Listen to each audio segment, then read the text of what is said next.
ಮಿಥುನ ರಾಶಿಯವರೇ, ನಾಳೆ ರಾತ್ರಿ 9 ಗಂಟೆಯಿಂದ ಶನಿ, ರಾಹು ಮತ್ತು ಕೇತುಗಳು ನಿಮ್ಮ ಶತ್ರುಗಳ ರಾಶಿಗೆ ಪ್ರವೇಶಿಸುತ್ತಿದ್ದಾರೆ. ಎಚ್ಚರದಿಂದಿರಿ, ಏಕೆಂದರೆ ನಿಮ್ಮ ಜೀವನವು ಇನ್ನು ಮುಂದೆ ಮೊದಲಿನಂತಿರಲು ಸಾಧ್ಯವಿಲ್ಲ.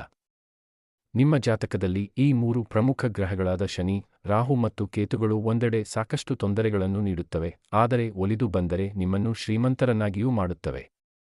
ಕಳೆದ ಕೆಲವು ಸಮಯದಿಂದ ಈ 3 ಗ್ರಹಗಳ ಕಾರಣದಿಂದ ನೀವು ಅನೇಕ ಪರೀಕ್ಷೆಗಳನ್ನು ಎದುರಿಸಿದ್ದೀರಿ ಮತ್ತು ಸಾಕಷ್ಟು ಸಂಘರ್ಷಗಳನ್ನು ಮಾಡಿದ್ದೀರಿ.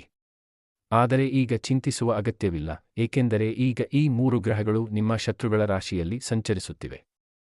ನಿಮ್ಮ ವಿಚಾರಗಳೊಂದಿಗೆ ಯಾರ ಆಲೋಚನೆಗಳು ಹೊಂದಿಕೆಯಾಗುವುದಿಲ್ಲವೋ, ಯಾರು ನಿಮ್ಮನ್ನು ಕಟು ಶತ್ರು ಎಂದು ಭಾವಿಸುತ್ತಾರೋ ಅವರ ರಾಶಿಗೆ ಈ ಗ್ರಹಗಳು ಪ್ರವೇಶಿಸಲಿವೆ. ಜೀವನದಲ್ಲಿ ಆಗುವ ಬದಲಾವಣೆಗಳು. ಈ 3 ಗ್ರಹಗಳು ಶತ್ರುಗಳ ರಾಶಿಗೆ ಪ್ರವೇಶಿಸಿದಾಗ ನಿಮ್ಮ ಜೀವನದಲ್ಲಿ ಯಾವ ಬದಲಾವಣೆಗಳು ಬರಲಿವೆ ಎಂಬುದು ಕುತೂಹಲಕಾರಿ. ಇದುವರೆಗೆ ಬಹಳಷ್ಟು ಜನರು ನಿಮ್ಮನ್ನು ಮೋಸದಲ್ಲಿ ಇಟ್ಟಿದ್ದರು, ನಿಮ್ಮ ಲಾಭ ಪಡೆದಿದ್ದರು ಮತ್ತು ಸುಳ್ಳು ಭರವಸೆಗಳನ್ನು ನೀಡಿದ್ದರು.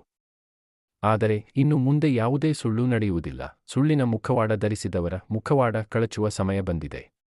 ನಿಮ್ಮನ್ನು ದುರ್ಬಲ ಎಂದು ಭಾವಿಸಿ ನಿಮ್ಮ ಪ್ರತಿ ಕೆಲಸದಲ್ಲಿ ಅಡ್ಡಿಪಡಿಸುತ್ತಿದ್ದ ಶತ್ರುಗಳೇ ಈಗ ಮೊದಲು ಕುಸಿಯಲಿದ್ದಾರೆ.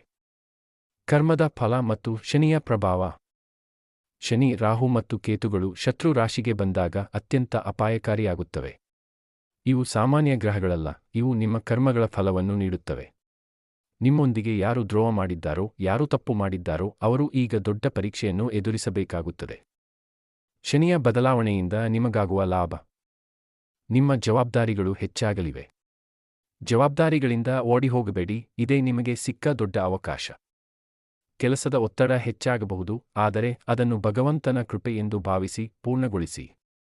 ಕೆಲವೊಮ್ಮೆ ಒಂಟಿತನ ಕಾಡಬಹುದು, ಆದರೆ ಅದು ಯಾರು ನಿಮ್ಮವರು ಮತ್ತು ಯಾರು ದ್ರೋಹಿಗಳು ಎಂಬುದನ್ನು ಗುರುತಿಸಲು ಸಹಕಾರಿ. ಶನಿಯು ನಿಮ್ಮ ಜೀವನದಲ್ಲಿರುವ ದ್ರೋಹಿಗಳನ್ನು ನಿಮ್ಮಿಂದ ದೂರ ಮಾಡಲು ಪ್ರಯತ್ನಿಸುತ್ತಾನೆ. ಸುಳ್ಳು ಹೇಳುವುದನ್ನು ತಪ್ಪಿಸಿ, ಶಾರ್ಟ್ಕಟ್ ಅಡ್ಡದಾರಿ ಅನುಸರಿಸಬೇಡಿ ಮತ್ತು ಇತರ ಹಕ್ಕನ್ನು ಕಸಿದುಕೊಳ್ಳಬೇಡಿ. ರಾಹುವಿನಿಂದ ಸಿಗುವ ಬದಲಾವಣೆ. ಇಷ್ಟು ದಿನ ನಿಮ್ಮ ರಾಶಿಯಲ್ಲಿದ್ದು ನಿಮಗೆ ಸವಾಲುಗಳನ್ನು ನೀಡುತ್ತಿದ್ದ ರಾಹು ಈಗ ಶತ್ರುಗಳ ಮನೆಗೆ ಹೋಗಿದ್ದಾನೆ.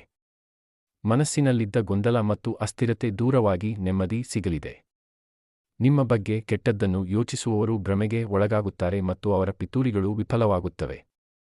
ಎಚ್ಚರಿಕೆ: ರಾಹು ನಿಮಗೆ ಹಣ ನೀಡಬಹುದು, ಆದರೆ ಅತಿಯಾದ ಆಸೆ, ಲೋಭ ಮಾಡಬೇಡಿ. ತಪ್ಪು ದಾರಿಯಲ್ಲಿ ಹಣ ಸಂಪಾದಿಸಬೇಡಿ. ಒಂದೇ ಬಾರಿಗೆ ದೊಡ್ಡ ಎತ್ತರಕ್ಕೆ ಜಿಗಿಯಲು ಪ್ರಯತ್ನಿಸಬೇಡಿ, ಹಂತ ಹಂತವಾಗಿ ಮುನ್ನಡೆಯಿರಿ.